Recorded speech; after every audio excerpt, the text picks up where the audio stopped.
Hola chicos, ¿cómo están? Soy Darek Serpa, bienvenidos a mi canal de YouTube. En el día de hoy, quería hacer un video para hablar ciertas cosas. Este video lo voy a titular sobre dos temáticas, ¿vale?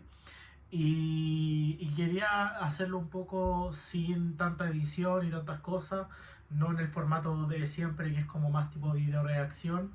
Aparte de eso le vamos a dar un poco de aire al editor, que aparte justamente tiene que hacer su primera jornada de handling este fin de semana. Entonces estoy muy contento por él y quería aflojarle un poco la máquina.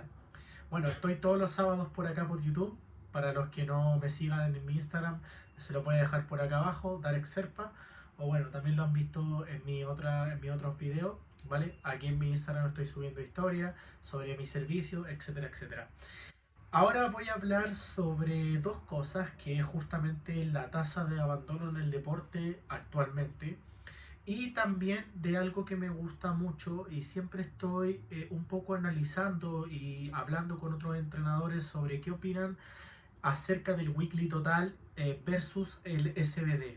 Voy a abordar en esto y hablar sobre esto y dar mi más sincera opinión sin ningún tipo de problema por acá, ¿ok? Bueno, el primer punto habla sobre la tasa de abandono en este deporte. Creo que últimamente hemos estado viendo la tendencia bastante grande, mucho más que antes, como acá en Chile, en el lugar donde yo vivo, en esta parte de Sudamérica, la parte que es más extrema. eh, he podido ver con el paso del tiempo como que el Power ahora está como en un boom, como quizás el que hubo en otros países hace un tiempo atrás.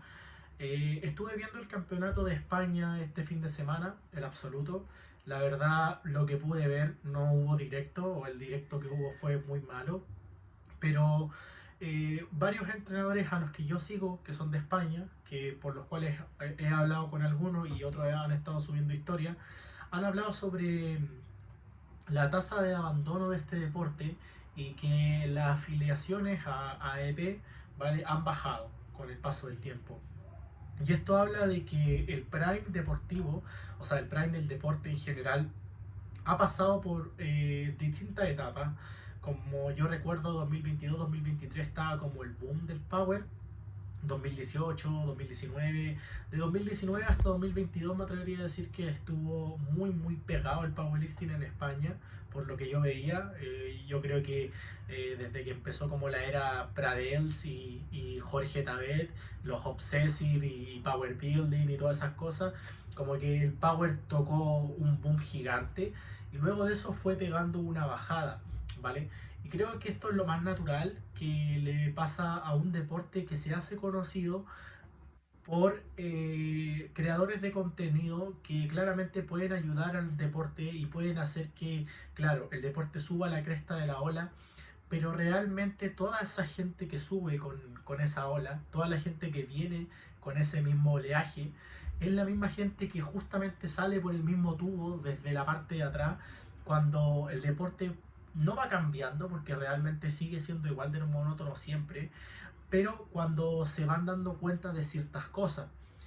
La transición de tener 17 años a tener 27 años, en esas distintas etapas de la vida pasan muchísimos cambios.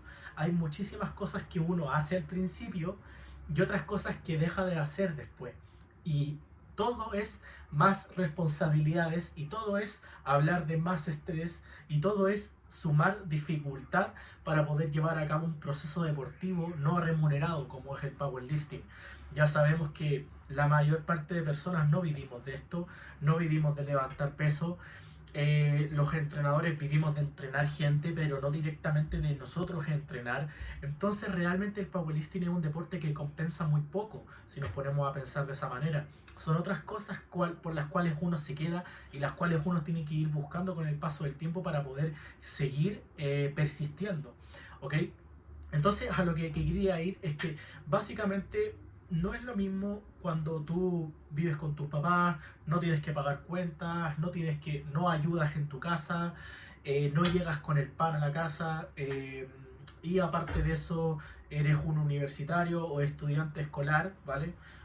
Los 17 años estás transicionando de ser un escolar a un universitario, o sea que básicamente te quedan 5 o 4 años más de ser un estudiante, a no ser de que lo hayas dejado de ser y te hayas puesto a trabajar en cualquier cosa, pero casi todo el mundo opta por estudiar alguna carrera que te asegure tener un mejor futuro y poder aspirar a un nivel económico un poco mayor que la media en este país, ¿vale? Eh, Acá en Chile el sueldo mínimo realmente es bastante bajo, o sea, para la gente que sea de Latinoamérica que esté viendo este video, son menos de $600, por decir una moneda universal, y es muy muy poco. Y realmente cada vez y cada año se han visto con varias encuestas que es mucho más caro vivir. Entonces, realmente pasa mucho y yo he podido ver como, en base a mi experiencia, que la gente se termina dando cuenta realmente de cuánto valen las cosas y de realmente lo difícil que es vivir. Solamente vivir. O sea, para los que no se hayan topado un poco con la realidad de cómo son las cosas, por ejemplo, uno va al supermercado a hacer la compra o qué sé yo, y fácilmente se puede gastar 50.000 pesos, 60.000 pesos, 70.000 pesos, hasta 100.000 pesos y no traer gran cantidad de cosas, ¿vale?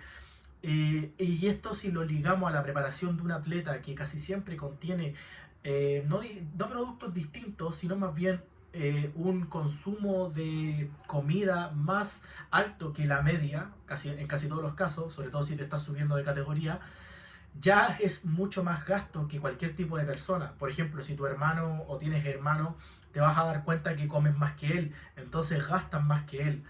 Y claro, o sea, si tú no tienes padres que te apoyen o en un momento te pueden apoyar, pero ya después tienes que ir por tu cuenta, te vas a dar cuenta que literalmente vives por y para esto. Y también te va a dejar de compensar en algún punto si es que realmente no eres tan bueno o no estás ganando continuamente. Y aunque fueras muy bueno, tampoco estarías ganando continuamente. Vas a perder, vas a tener malas competiciones, vas a tener que seguir persistiendo si es que realmente esto es lo que te gusta. Entonces, si nos ponemos a pensar y ponemos en una balanza el coste que esto tiene, tanto a nivel económico como a nivel de sacrificio, esfuerzo y tiempo, que es lo más importante, más los resultados que te puede dar al principio, es muy rápido. La dopamina al principio es muy rápida. Al principio todos son PR, todos son victorias, todos son buenos resultados. Si haces las cosas bien y mayormente eres competente, puedes llegar a ganar un torneo regional, puedes clasificar un torneo nacional, cosas que son de mucho prestigio y la verdad es que en estos tiempos es bastante complicado. Pero después que pase eso, ¿qué vas a seguir haciendo? Entonces por eso uno tiene que tener siempre los pies en la tierra y no darle todo a este deporte literal, porque te va a terminar quemando y te vas a terminar dando cuenta que el orden de prioridades va a ir cambiando en tu vida. Y tienes que seguir haciendo este deporte a pesar de que el orden de prioridades vaya cambiando. ¿Qué pasa? Que el día de mañana a lo mejor no tus padres ya no te pueden seguir pagando tu entrenador si es que te lo están pagando, aunque realmente pienso que no deberían de hacerlo, no tienen la obligación, pero si lo pueden hacer y te están apoyando, o sea, te aplaudo y la verdad, qué bien por ti, porque han habido muchos casos conozco a mucha gente que se lo tienen que pagar él, se lo tienen que pagar ellos y la verdad es bastante caro, ¿vale? Entonces, si en un punto ya no te lo pueden seguir pagando y tienes que financiarlo tú, a lo mejor nos vamos a más de $100, $120 solamente en asesoramiento. Y si tú no tienes un sueldo que realmente te permita tener esa solvencia económica de que 120, $130 no supongan un gran esfuerzo para ti, la verdad vas a ir directamente a los pensamientos de no puedo seguir haciendo este deporte porque no tengo acceso a esto y van a venir las limitaciones y el burnout que le llaman, que es como literalmente estar quemado. Entonces creo que justamente por eso la tasa de abandono ha subido mucho.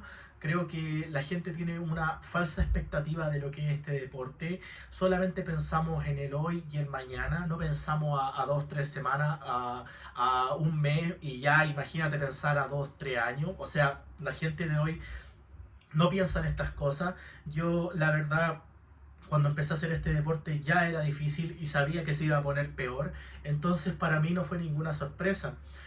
No supone un esfuerzo ir al gimnasio desmotivado porque es un hábito y lo ha sido así durante casi 9 años. Entonces realmente estaba preparado para esto y sabía que iba a ser difícil, sabía que realmente iba a costar.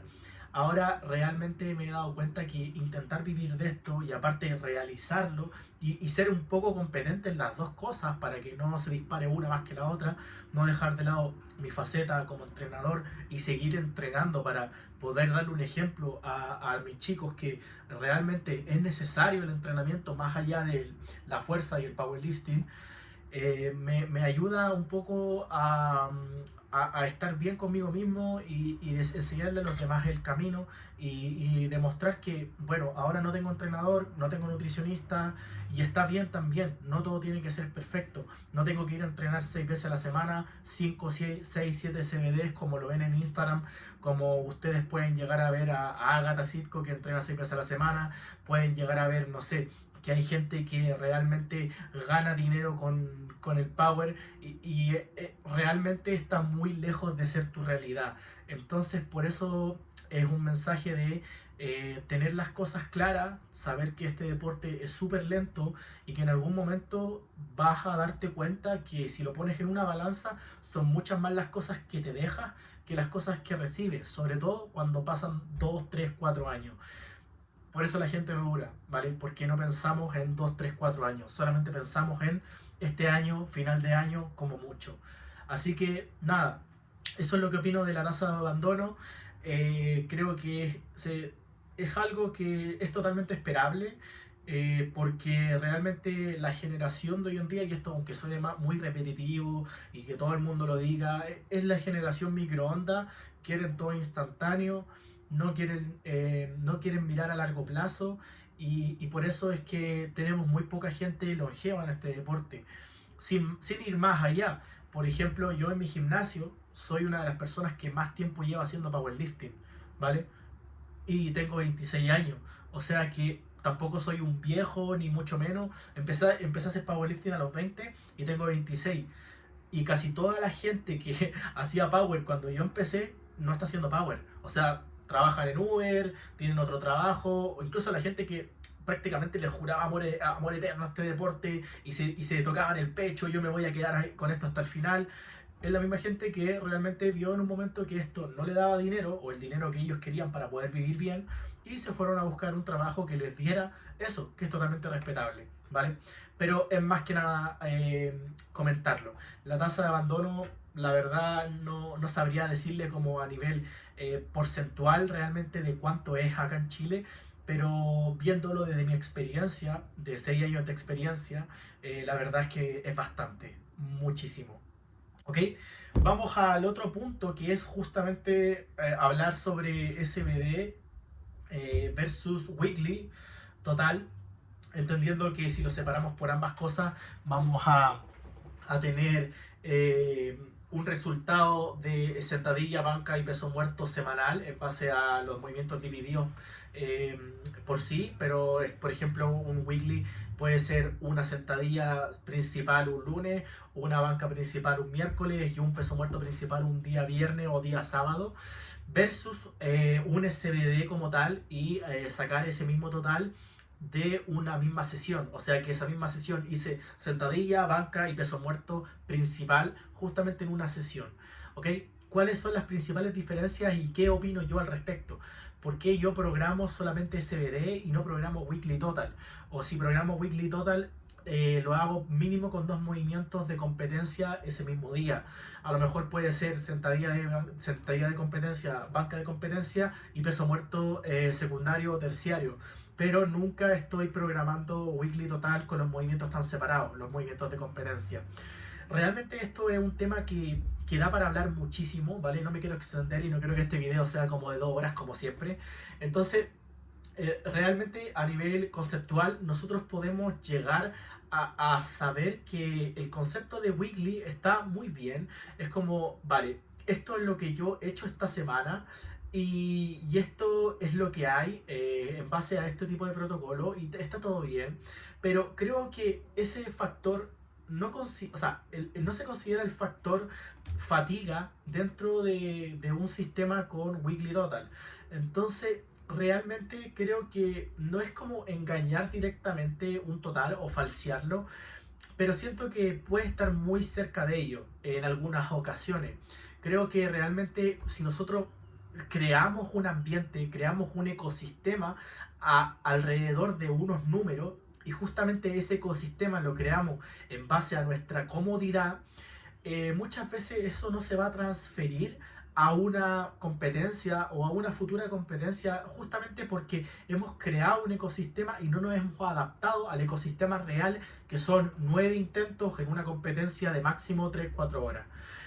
Entonces, si nosotros justamente tenemos un ecosistema que nos divide y nos permite llegar súper frescos al peso muerto, súper frescos a la sentadilla, y justamente no pasar por ese periodo donde la sentadilla me aplasta y justamente tengo que hacer banca después de esa sentadilla y después de hacer peso muerto, creo que es muy distinto a alguien que realmente tiene la costumbre y se ha adaptado a ello. Ahora, no estoy diciendo que el hecho de hacer SBD sea realmente súper superior a hacer weekly total. Hay gente que incluso es de élite y hace weekly total y no hace sesiones de SBD.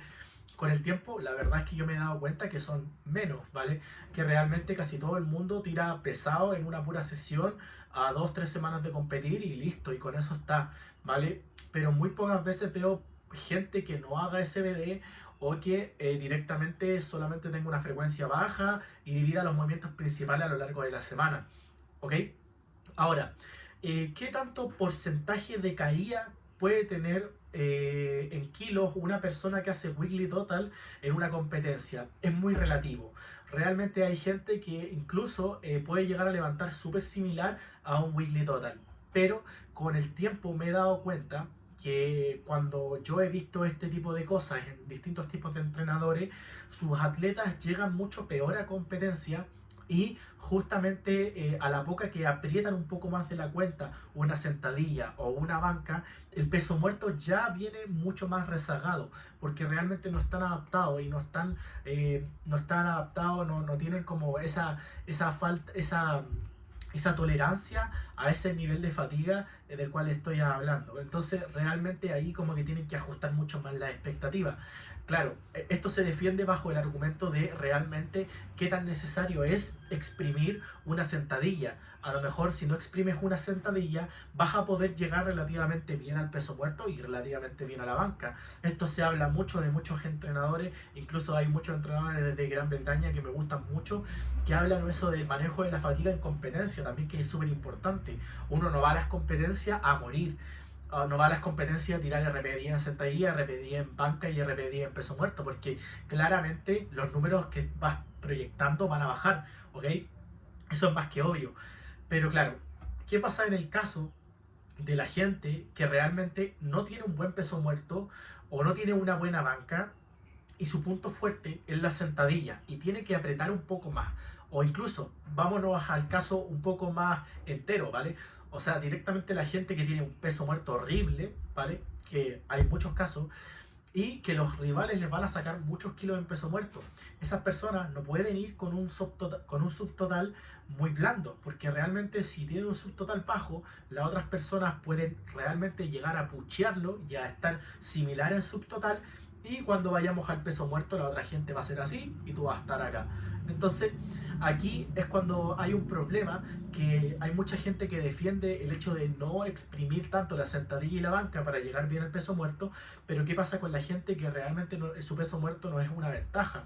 Realmente no tiene mucho más para exprimir a comparación de sus rivales. Le conviene quizás estructurar la competencia de una forma inversa y apretar un poco más la sentadilla, apretar un poco más ese press de banca para que la ventaja sea mayor y así obligar a tus rivales a ir a un peso muerto mucho más extremo del que tienen contemplado.